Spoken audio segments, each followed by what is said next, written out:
We sort of got on and we through bands like the Arctic Monkeys, and we started an indie band together, which we were in for a while. But then our taste became more electronic as time went on. So 2013-ish, I set up Papal Towers as a solo project, and Charlie got on board a bit later on. So we've been playing music together for about 9 or 10 years now, but not in the form of Papal Towers. But the last 2 years, that's when it's kind of gotten a bit more serious, I suppose. So that's how it came into being. For me, it was more of an indie kind of guitar upbringing, which turned to bands like Hot Chip and LCD Soundsystem, which I came to quite late. But then I sort of realised that I wanted to be in kind of a sort of that crossover. And Charlie was getting into house music. He was putting on nights and stuff like that. So it's kind of fused together really well. Yeah, that was kind of I think my transition when I was sort of 18, 19 started kind of going out more and clubbing per se. But listening to that side of stuff, like it kind of made me branch out a little bit more and listen to like quite a lot of different genres of music rather than just being like, yeah, I listen to indie. So I think that was quite a big sort of important factor in what we're doing now and why it's that sort of crossover of the two.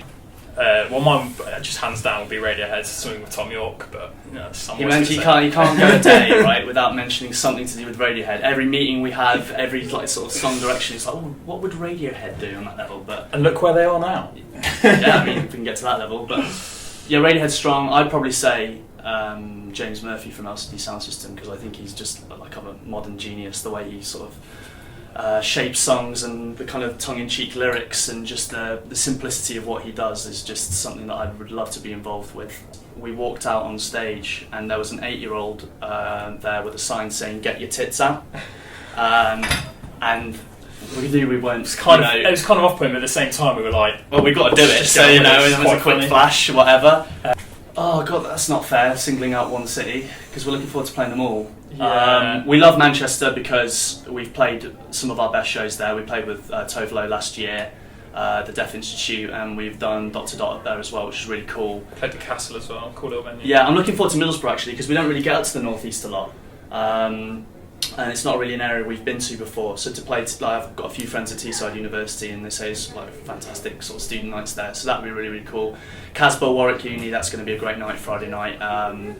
And you know, Leeds, we played at Porto live at Leeds in May, so it'll be great to go back to that venue. But Nottingham at the end of the year, I mean, we have visited there many times because we are from there. But we're playing Rescue Rooms, which for a local act to headline Rescue Rooms is kind of something really special. So we're really excited about that. Well, hopefully an album, that's kind of what we're building up to, but there's no definite plans in place. And basically just building this live show into something that's kind of going to be massive for us next year. Like, yeah. It's really important. It's kind of weird because if you'd have actually probably asked Alex or I a year ago or 2 years ago when we first started the band and said, what would your dream be with this act? One of them 100% would have been to get a track on FIFA. Top three. I'd say a number 1 album or a top 10 album even. But getting on FIFA, surely. Like, how we said when we announced it that we could actually retire because we can't actually get any higher. Just on a personal level. Biggest fear.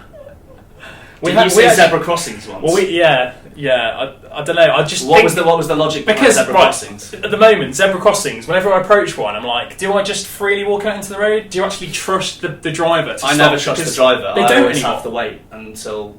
That's what I mean. It's like you kind of feel like you have that power, but you don't because they just.